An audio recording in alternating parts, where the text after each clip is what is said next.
just received a couple of big, lovely Kickstarter boxes. But there's one in particular you kind of want to give us a quick overview of and just share your thoughts on. So why don't you take us through that one and the people at home?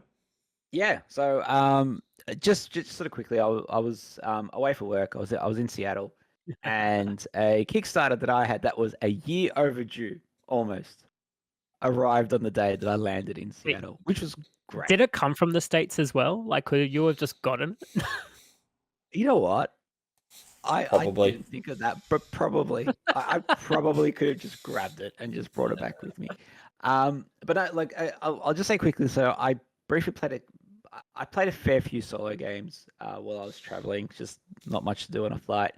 Played a lot of Friday. That was fun. I've never played Friday. Friday is just evil in a box. I will say that. And I've heard that. Like, I'm keen to give it a go, but I've heard that. The app, for anyone who's listening, the app is like a couple of bucks, and it is a great app. But I will talk about that another time. Maybe we'll have a segment of games that just infuriate you to tears, but for some reason you keep playing it. I think Hostage Negotiator got me with that. Yeah.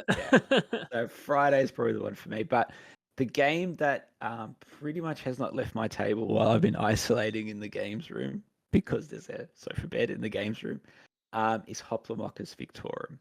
So Hoplomachus Victorum is a game from Chip Theory Games, the same people that made Too Many Bones and Burn Cycle and Cloudspire. So for anyone who was listening last time, Too Many Bones made one of my top 5 games. It is brilliant, but Hoplomachus Victorum is actually a reimagining of Chip Theory Games' first game, which is Hoplomachus. The difference it's not Hungry Hippos, is it? It's not. No. Okay. No. Hoplomachus. It would be the most expensive version of Hungry Hippos in history. But Hoplomachus Victorum is a solo-only version of Hoplomachus, and Hoplomachus is a gladiatorial combat game where you have a map. Map is on a lovely neoprene board, and you take your gladiator and your crew of misfits.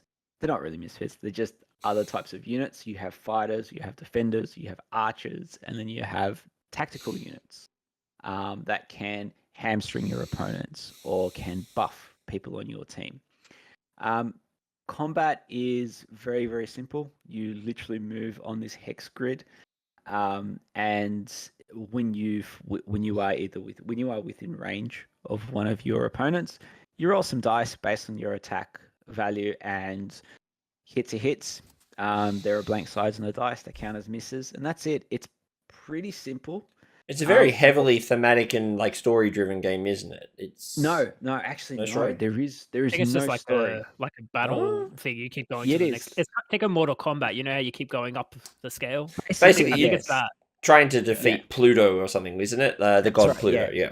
That's right. So the premise behind Victorum is that Pluto has got the shits with everyone. He has threatened to blow Mount Vesuvius again, except this time the ash is gonna cover the entire planet. And you as a hero, you have to go through and basically try and beat Pluto or one of his other scions in 4 acts. And acts 1, 2, 3, you are trying to ultimately beat other heroes. So basically the game has 8 heroes. You pick one of them. 3 of the remaining 7 will become heroes that you have to beat at the end of acts 1, 2, and 3. And then act 4, you beat either Pluto or one of his scions. So the mark of a good solo game to me is always challenging, and you don't. Yes. The win rate has to be less than like 30% for me. Is that kind of the vibe here? It is. So early on, the game's very easy. Typically what happens at the beginning of a round, and there are different types of rounds, and I won't go into detail in all of them, but the premise is basically this.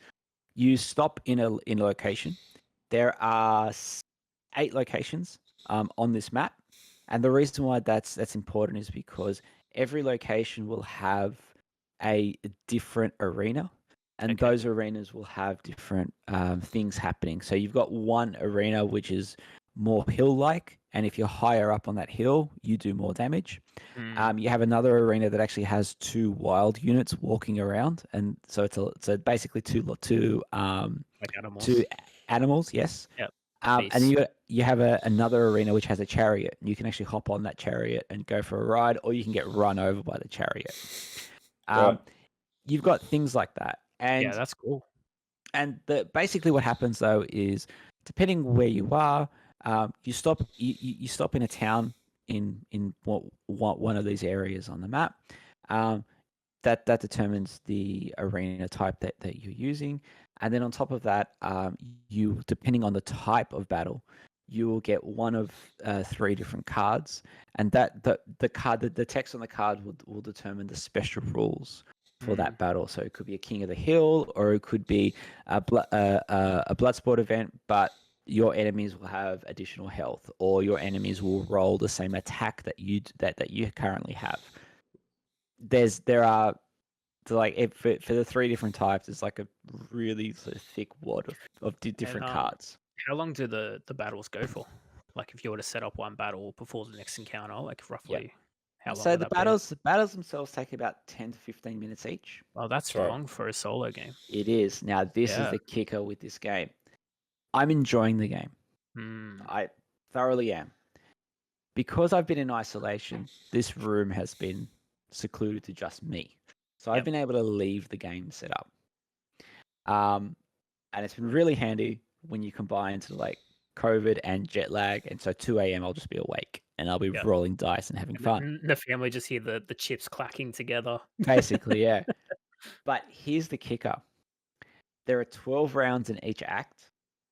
There are 4 acts in a game. That's a long playtime. 48. And there's about 15 minutes on average. I mean, we'll call it 10. I've had this on my table, and I think I've played all up about 8 or 9 hours worth. It sounds like you're play testing the game for them. And I'm only in Act 3 of my very first game of this. Now I'll play devil's advocate here. Given the cost of this game, though, is that a bad thing that they're giving you a lot of bang for your buck here, or are you feeling that this is really going to be, though, a niche product that a lot of people are not going to pick up specifically because of the reasons you've stated going forward? To answer that question is, I don't know, because I'm very much on the fence with this one. I'm enjoying the experience. The problem I have is that I'm enjoying it now while I'm in Act 3 after there's been so much progression in the game. Because one thing I didn't mention is that depending on the type of event will depend how the game progresses. And after every single sport or blood sport event, so the chips that you pull out, they actually get added back into the bag, and then they become available later on. So the bags, so your pool of enemies gets stronger as you go through the game. So as you're leveling up, the enemies are getting harder too. It doesn't start off like that though, and so the game is really easy at the beginning, but there's still this huge and long ramp up. So to answer your question, Nee, I don't know, right? Because I'm not the biggest solo player. When I originally got this, we were still very much in lockdown. That, like I said, this is over a year late. Now you're still. Well, this is a funny thing. I'm back in isolation, but when I backed this on Kickstarter, I was very much like in the midst of lockdown. I was playing a lot more solo games. Playing a long-winded solo game that I'm likely going to have to pack up and bring back out regularly. I tend to want to play a different solo game, not the same one. Okay. In saying that, though, what I'm hoping for, and I've actually mentioned this to a friend of mine who has the same concern with this game, is I'm hoping that over time, the community actually generates scenarios for this game. And I think that's where the game will really shine. Cool. is that if the game can get to a point, or the community can get to a point where they start developing really interesting shorter scenarios, I think the game will absolutely shine at that point. But to basically have 48 different battles for one combination of hero versus other minions and then a scion. Yeah. Just to put that into context with another game, they're similar. So Too Many Bones, for instance, even if you were to play one of the longest events, it's 5 hours. At even at 3 players, maybe 6 hours with a new player. I've had this on my table for 8 or 9 now. I have a quick question for you. Through the game, would it piss you off to go through the entire campaign to not fight Pluto at the end? Like, I'm just gonna I've gone through 48 different battles here, set like 12 hours worth of gaming, and I don't even get to beat Pluto. I just have to beat up one of his best mate. Well, you can basically pick Pluto and fight him straight away. But the reason why they suggest not to, so you can get a feel for the game. Right. Okay. I appreciate that, but to tell someone that you need 48 battles to get a feel for the game seems a bit rough. Okay. So yeah, again, I like the game.